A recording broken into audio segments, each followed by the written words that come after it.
on this episode of the Sorority Chat podcast. You got to find your sisterhood in your lives no matter what. Surround yourself with powerful and empowered women. You become emboldened and empowered even more. Like that's just nature. No matter what that looks like, whether you're a collegiate, whether you're in your graduate school, or whether you're an adult trying to figure out what you're doing with your life, you got to find your tribe. Hey y'all, and welcome to Sorority Chat. I'm Liz Alexander, a designer and sorority alum who's obsessed with all things Greek life. My mission? To bring you real conversations, smart insights, and fun stories that help make sorority living even better. So grab your favorite beverage, get comfy, and let's chat.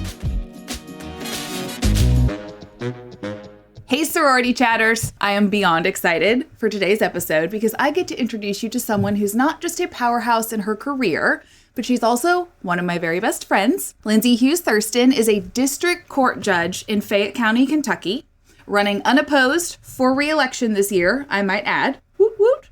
But long before the bench and the robe, she was a college girl with a big heart, a lot of ambition, and a front row seat to something that is kind of rare in sorority life. She went to Stevens College, an all-women's school in Columbia, Missouri, where she joined a local sorority, Kappa Alpha Phi. Did I say it right? We actually said Kappa Alpha Phi, and I always wondered why we only said Kappa Alpha Phi and not Phi, but I don't know. Okay. Kappa Alpha Phi, it is. For purposes of today. I want to come back to the pronunciation in a little bit. But so Kappa Alpha Phi is the local sorority that Lindsay joined. Here's where it gets juicy. That sorority went national during her time there, and she became a founding member of Kappa Delta's Zeta Upsilon chapter. Not many people can say that they've helped bring a national organization to life on their campus. So we're going to dive deep into what the process looked like, what it meant for her, and how she values what she's learned and the way those things still show up today, even in the courtroom. And we might talk a little bit about Mahjong. Hey, Lindsay. Hey, Liz. How are you? I am glad to have you on. I'm so happy to be here. Thanks for asking me. Yes, of course. So back to the pronunciation side of things. Yes. It comes up so much with people. PHI word, because in some instances it's phi, in other instances it's phi. And I feel like I now need to go on a deep dive to figure out what, I guess, grammatical rules are of how you say it and when. So at the time, of course, this was 30 plus years ago. Well, not plus, just 30-ish. They said it was phi because it came after alpha. Okay. I have no idea. I always thought it should be Kappa Alpha Phi, but yeah, they said it was phi because it came after alpha. And I do not know the rhyme or reason. That was just what the president told me. And, you know, I was a little freshman trying to be cool and fit in, so I just went with it. Okay, well, that makes sense because there is the Alpha Phi sorority. And I will always argue with people when they call it Alpha Phi. And I'm like, no. Yeah. But then it's Pi Beta Phi. Right. So anywho, like I said, thank you for the lesson. I'm going to look into this more. We'll dive in later on the chat GBT.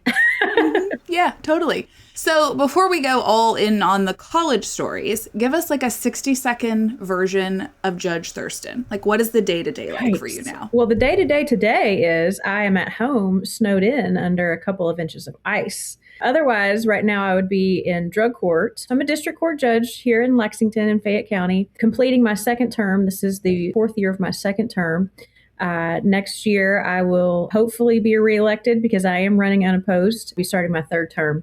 It's wild to think how fast it's gone. I ran for office in 2018 and here we are 8 years later. So it's wild how fast the time goes. A 60-second overview. I'm probably on second 49 because I like to talk. We'll take it. I love my work. It is often very difficult work. You see a lot of things that people shouldn't have to see on a daily basis. I'm on call today, so I've already signed a couple of search warrants, and it's just never a dull moment. My free time, which I don't really have a lot of, but I've made time to play Mahjong. And of course, I love being with my husband and my mom, who's here lurking in my house at somewhere, and my dog. And that's about it.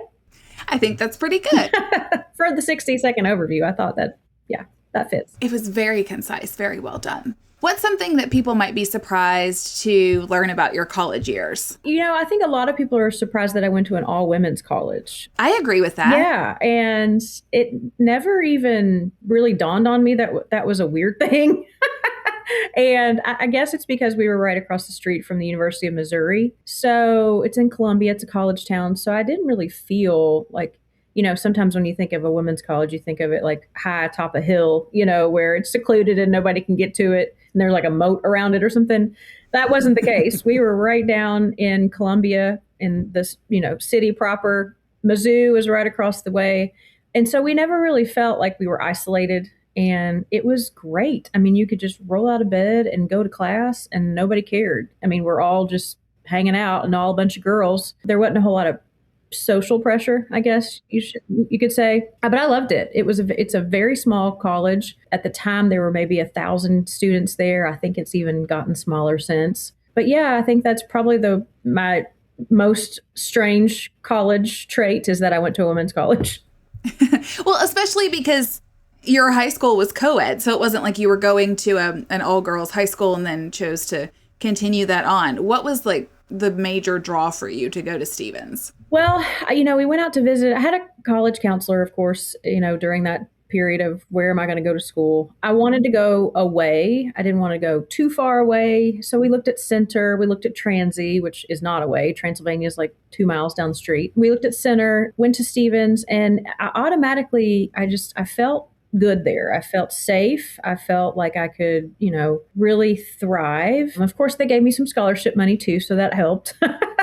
I loved their political science programs, and so I knew I wanted pre-law-ish. They didn't have a pre-law program per se, but their political science program was strong. The main professor there, I just adored. He helped me get a lot of great internships. So it was a fit from the very beginning, and I'm blessed by that experience. I rushed through it and graduated in 3.5 years. I wish I hadn't have been so, quick to pounce out of there and bounce out of there, but it was great. Loved every minute of it. I did not know that you graduated in a condensed amount of time. And, looking back on it, I was like, why did I rush through that? I know. Hindsight's 20/20 though, right? Like at the time you're like, hurry up. I want to be an adult. I want to get on with my life. You knew law school was waiting. So it was like, ugh. We all know adulthood is a total scam. So here we are. So you joined a local sorority, Kappa Alpha Phi, as I have learned. What made you want to go Greek in the first place? So I, of course, got bunched up or paired up with my college roommate, who I adore. Her name is Andrea. She lives out in Arizona. And so we were in the academic dorm, which, everybody was kind of like, and we're like, okay, well, we got to be cool. So how are we going to be cool? We just, saw the flyers, we started meeting people, and we just noticed that everybody that we thought that we would want to hang out with was involved in a sorority. There were 4 there at the time. And they went as follows: the Kappas, the Gammas, the Zetas, and the Omegas. And so back during the process, the Kappas were like the cool girls, right? And so we were like, okay. The second sorority, who I had so many dear friends in, were the Gammas. Well, we loved them. So we were like, okay, let's do this. Let's go through the process and see what happens. We were a nervous wreck, of course, the whole time, because, you're a child going through this and, trying to do the right thing and look the right part. And nowadays, and it's very pick-me feeling at times. And if I had to go through recruitment today, even at my age, I would die. I wouldn't be able to do it. I don't believe that. I don't know. It seems a lot. But anyway, we were just like, yeah, we need to do this. So we did it together, and we both ended up as Kappas. Oh, well, that's sweet. That doesn't always happen, that, you go through it with a friend. You guys don't always end up in the same place, but that's really special. I know it. So it was really great. Oh, okay. So talk me through, because I'm not familiar with local sororities. All I really know is National Panhellenic. So what makes a local sorority different from a national organization? And why do some colleges go that route? Well, so the local aspect of it is there are no guardrails. There are no rules. There's some crazy stuff that can go on. And I'm not saying that at the time that had happened at Stevens. I think it had happened before for sororities. And it was our understanding during, the first sit down with the college, they were like, y'all can't be doing this anymore. We're either going to yank you, or you are going to consider, meshing into a National Panhellenic sorority. And we were like, well, I guess that's what we'll do. Some of us didn't follow through. A lot of us were like, no, we're not doing that. Of course, I was like, oh, this will be fun. And so I think, that's the impetus is the college, the board of trustees finally wanted to pull the trigger and be like, we can't let these girls just run rampant and do whatever they want to do. We've got to have some solid rules or we're going to get sued. Yeah, we need some sort of governing body and let Greek life kind of take on its own, I guess, management and oversight. And we did have a governing body per se, but it wasn't, there were no consequences. There weren't any readily available consequences other than, the college, maybe, I don't know, suspending you or something of that nature, but they never did. So I think it was just time. It was time. I don't know at the time how many other local sororities there were nationwide, but it was just the time to change and become national. So that's how it worked. So the university says, we need you to pursue this. Y'all say, okay, so what does the process look like when you're embarking on that? So somewhere along the way, someone at Stevens College let the National Panhellenic Council know that we were wanting to go national. And that after that, sororities came to campus and sort of set up like an open house. And so it was Kappa Delta, Sigma Sigma Sigma, Alpha Gam, and there was one other one I was thinking about and trying to remember this morning, and I cannot remember what it was. I want to say it was Delta Zeta, but I cannot recall for certain. But anyway, so they would come and we had, where the cafeteria area, we had this huge meeting space. So they would come and they would set up and they would bring all of their, fluff and their representatives, and the girls who were in the local sororities ranked them. And one ended up dropping out, which I think was Alpha Gam, and then took us down to 3, Kappa Delta, Sigma Sigma Sigma, and the other one I can't remember for sure. And then it got down to 2. So we ended up only with Kappa Delta and Sigma Sigma Sigma Sigma Sigma wanting to initiate a founding chapter there. Okay. So we had to have a Panhellenic, representative. I was the Panhellenic representative for Kappa Delta. But of course. I know, right? I knew there was going to be a leadership role. We just had to get there. And then we had, of course, from Sigma, we called them Tri-Sigma. Yes, that's what they still are called. Is that what they're still called? Mm-hmm. And so, yeah, we did it. And looking back on it, I don't know how we did it. Tri-Sigma did not have a chapter at Mizzou, but they had a chapter somewhere in Missouri. So we pulled guidance from, like their chapter advisor council. They came to campus, and then we pulled counsel from the KD chapter at Mizzou. So we were just like, hey, what do we do? And they're like, well, here's what we do. And it was great. I mean, it was a learning experience. I don't remember a whole lot of it, but we went through, we called it Rush back then. And, there's not a whole lot to choose from when you only got 2. But we had very different personalities because the Tri-Sigma, it was mostly the Gammas and the Zetas who came together for that one, and the Kappas and the Omegas for Kappa Delta. So we had different personalities, but yeah, it just kind of all developed, and I ended up being a founding sister. Look, founding sister. Now you're in politics. I know, right? The foreshadowing.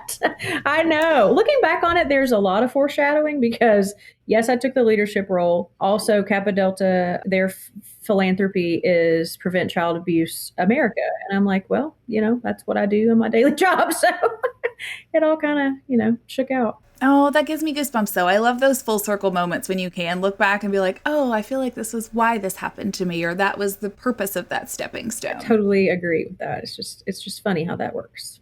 Yeah, it absolutely is. So how long was the process going from being Kappas to going Kappa Delta? So I was a Kappa for like a full year, and then they came in towards the end of my freshman year. And then we were up probably in 6 months. Oh, wow. That's pretty quick. It's pretty quick. And same for Tri-Sigma. Okay. Yeah. Were there things that stayed the same, or like kind of fundamentals that still existed, or like was everything drastically different when you switched over? The people who stayed, of course, were the constant. Yeah, it was a lot different. There were so many things that we never had to do. We never had to have what did we call her? Who's the standards chair? Oh yeah. we had a standards chair. We were like, what do they do? Mm-hmm. Helps hold you accountable. Make sure you're living those KD values. Exactly. So, a lot of the rituals were so fascinating to learn because We had Kappa rituals too, but the new rituals to learn were just really fun, because it's something we'd never done before. And it was a whole new thing we were all doing together and having to learn new songs and having to learn new, not, what do you call it? Not speeches, but creeds, and that we would recite before the meetings. So it was fascinating. Yeah, no, that is fascinating. Lord, I mean, there's some stuff that I like try to recall now from my Alpha Gam days, and I'm like, oh, I don't remember that. Like, hope that doesn't make me a bad member. The interesting part for me was, since I was Panhellenic, I was on the outside. So I wasn't on the inside during the actual rush process. So I never saw what that looked like as a Kappa Delta. Of course, I saw what the initiation and the final steps were. But it was always interesting. I never got to see what they did. And, because I was outside being all neutral. Again, the foreshadowing. Being the referee. Yes. Yep. Isn't that funny? Crazy how those things happen. Funny. I mean, you said you don't remember a whole lot about the process, but is there any sort of like standout moment that you recall from the founding days that like bring back good memories or certain emotions? I think when we finally did it, when we were finally ready to, say that we had checked all the boxes, we had gone through the final ritual, we're all standing there in our white, and we look up and it says Kappa Delta on our wall, because we didn't have houses, we had a suite, we had floors. So we look up on the wall and, all the Kappa stuff is gone, the composites banner, and it says Kappa Delta, and there are no composites except the one that says Founding Sisters. And we all just kind of look at each other like, we did that thing. That's us.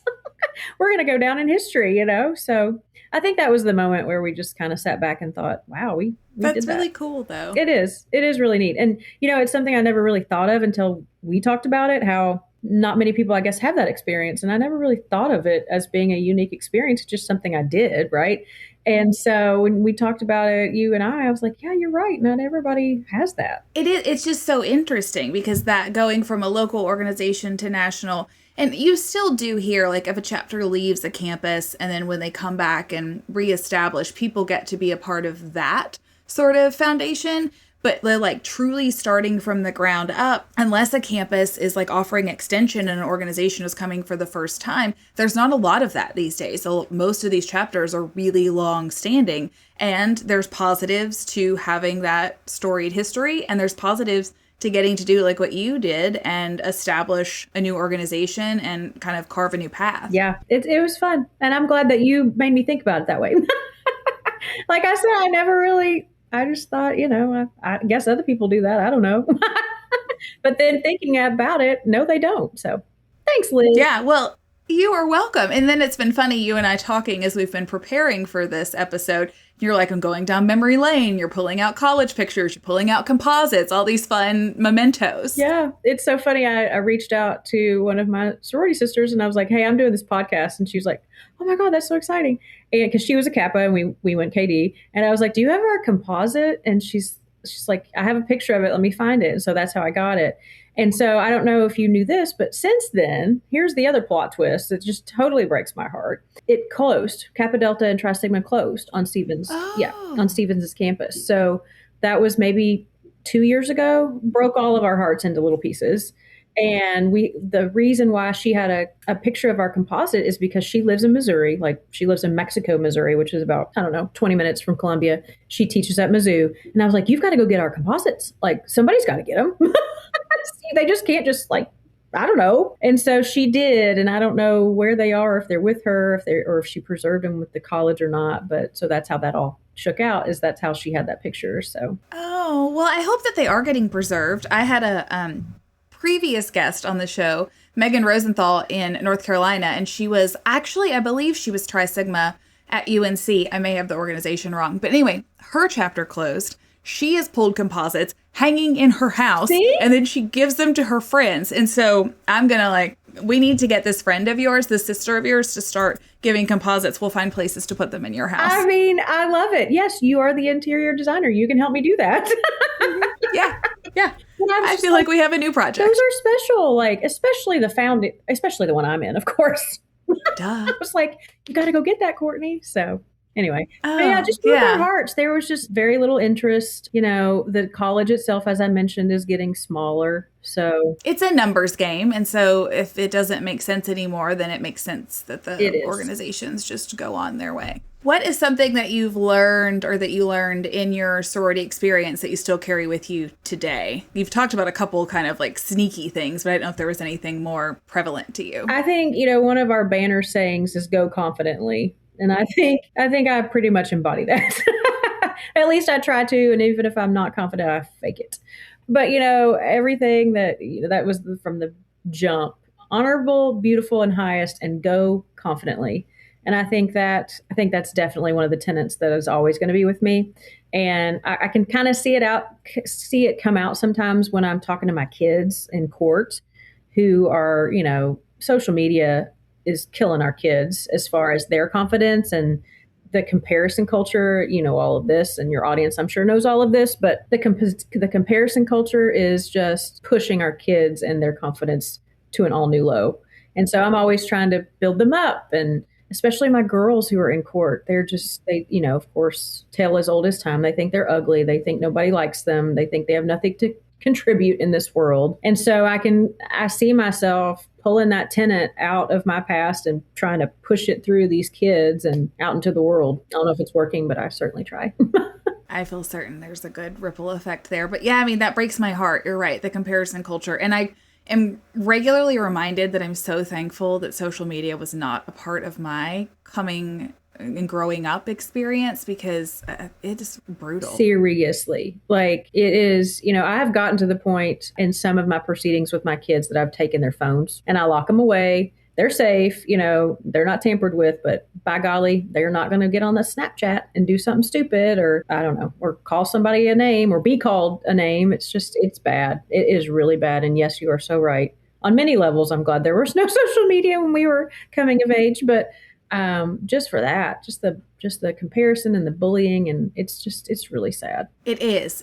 And I hear a lot of friends that are parents talking about potentially bringing back a landline, the way that things are going analog, Yep. and the way that even the kids are willing to embrace it. And I'm like, oh, I am here for this. Like, this is awesome. I think I saw a piece of about that on the Today Show or something, that a mom had given her kid like this pink landline that used to look like mine. I was like, yes. Where did you find that? Yeah. Like, remember the lips shaped phone? Like, let's bring back that. Yes. All the fun phones. I love it. And in design, you're hearing more about analog rooms. So rooms where there's no TV, there's nothing electronic. You go and you sit in there and you play games, you read, you think, you journal, whatever that doesn't require electronics. And I think it's so cool. Oh, yes. That is magic right now in this world. That is magic. I also sound like a 95-year-old woman, and I don't care. Oh, me too. And I don't care either. Do you think that being part of a sisterhood helped shape your leadership style? Yes, 100%. I think, whenever you surround yourself with powerful and empowered women, you become emboldened and empowered even more. Like, that's just nature. And I think that experience, and, of course, like looking back, I was always involved in groups and in high school, in clubs or whatnot.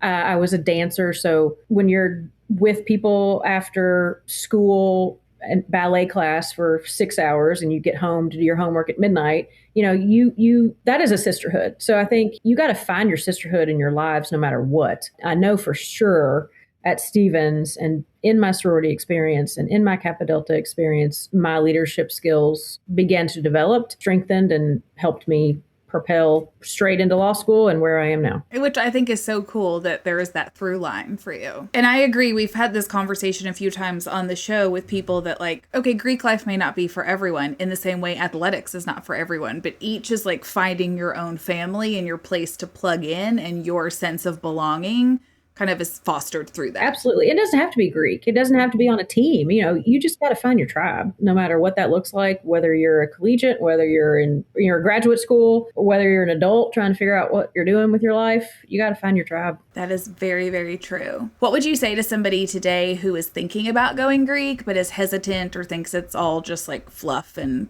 glitter? Well, as we mentioned, it's so different than when I went through it. Like, I'm on the Rush Talk, every August because I'm just enthralled by it. I'd say, first of all, don't feel like you have to do it. But second, if it's something that you think, is a right fit for you, absolutely do it. It's just so different. I don't know what I would say. And I also think it depends on where you're in school. Like if you're at Bama or Ole Miss, I mean, your Rush experience is going to be completely different from a Rush or recruitment, from an, like experience at like Brown, where you all were this week. That's going to be a different look, or even Center College, which is, down the street from me. So it's just going to have to be like, if it's something you want to do, go for it, go confidently and do it. But if it's something that you're really not sure of, then don't feel pressured to do it. And just make sure you know what your experience looks like at whatever, college or university you're at, because that could also determine whether you really want to do it or not. Yeah, I fully agree. I think it's just being well informed and figuring out if it aligns with what your goal is to get out. Absolutely. Yeah. Do your homework and, don't do it if you don't want to. Mm-hmm. Yeah, well, I mean, isn't that kind of what we say about everything? Exactly. But, when you're 18 years old, people don't really know they have that option. That is true. You feel like you have to do what everybody else is doing and go with the flow of everybody. Just remember, you have a voice, you have a choice, and do what you want to do. Yeah, that's very true. Don't wait till you're 40 to figure that out. Yeah, there you go. Some of us do, but it's okay. It happens. But I appreciate the plug and you following along to know that we were installing at Brown this week ahead of their recruitment. It looked so stunning. Your team was killing it up there. They did a great job. I was very proud of them. Thank you. Okay, lightning round. Ooh, here we go. What's your favorite sorority tradition? Not the all white. Oh, why? I hate white shoes. I think they're dumb. Oh. Sorry if I've offended anyone in your audience. I hate white shoes. So I think just the songs and the cheers and all that was just so much fun. That was so much fun. That tracks for the Lindsay that I know, because she loves the music. She's very loud. She's always going to cheer you on, singing, yelling, chanting. Yep, that's me. Next. Clapping. There's always a clap too. Okay, when you think about that time in your life, what's one word that comes to mind? Love. Like your necklace. Yeah. Oh, that wasn't even planned. I know. Look at that. Love. Yeah. Do you want to expand upon that or no? No, I loved it. I loved the women I was around. I loved the experience, like just everything. Yeah. One word, love. Love it. If your collegiate experience could offer one takeaway to listeners, what do you think it would be? Don't be afraid of change. Obviously, I was afraid of the change. And, some of my Kappa sisters were afraid of change and they were like, we're not doing this. But don't be afraid of change. If something changes during your experience or with your chapter or, your university tells you all have got to do something different, don't be afraid of it. Embrace it and see what happens. Because that's what we had to do. And it worked out. Yeah, well, and that's the constant part of life is change. So the more comfortable you get with embracing it, the better it's going to go. Absolutely. 100%. Well, I love that. LHT, thank you for coming on the podcast. You're so welcome. We didn't talk about Mahjong. Oh, gosh. What do we want to say about Mahjong? I'm just kidding. I love it. Well, I mean, look when my two worlds come together. Oh, my Mahjong loves KD. Where did you get that? Was it on the campus of UK? Well, yes. So, Oh My Mahjong, for those of you who don't know, based out of Texas. And so the Kentucky Wildcats played Texas in football. And Oh My Mahjong came up and set up this big old tailgate. I didn't get to go, and I can't remember where I was. I was either out of town or something. But I have a very good friend, Michaela, who is also KD and loves Mahjong. And she went by and got us hats. I was like, oh. I love that. I did not realize that she was a Kappa Delta. But yes, I saw on Instagram that tailgate. The whole setup looked amazing. It looked so fun. I've been busting out my solo Maj board so I can keep up with my Charleston. And somebody messaged me when they saw me share it on Instagram and was like ordering immediately. And I was like, because she said, my kids won't play with me. I've got to do something. So that was her solution. Yes. Well, my husband won't play with me. My mother won't play with me. So I have to find people, and I have plenty to play with me. But my sister in Florida is teaching herself. So I'm going to send her one of those now that I saw that, especially the tortoise one that you shared last night. Beautiful. Yeah, you should. I really enjoyed it. It was very fun. And now I want to get back with groups of people and play some more. So much fun. I still just want to buy all the sets available because the colors are beautiful. Well, did you happen to see the aqua mat? Probably. I mean, need it. Yes, it's the floating kind of foam for the pool. Mm-hmm. Yes, we do need that, and then we can plan a trip for you to come and visit. That's what I was getting to. I figured there was an ulterior motive. I'm glad you walked right through that door. Oh, gosh. Well, thanks for coming on, Linz. If people would like to connect with you further, what's the way they could do that? Instagram, either my personal LH Thurston or at LH Thurston, however you say it these days, these kids, or at Judge L Thurston on the gram. Awesome. Well, thanks for coming on, sis. Thank you.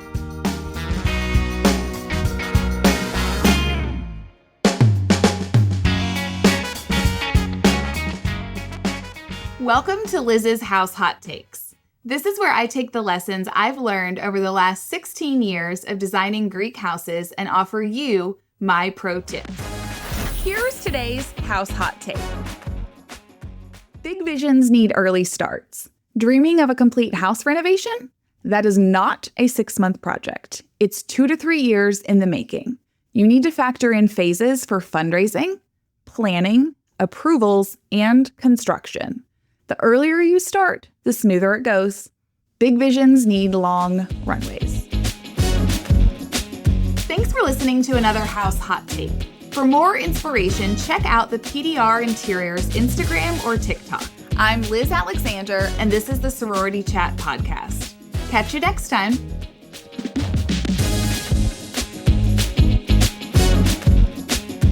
Thank you so much for tuning in. If you're listening on a podcast platform, make sure to follow the show so you never miss an episode.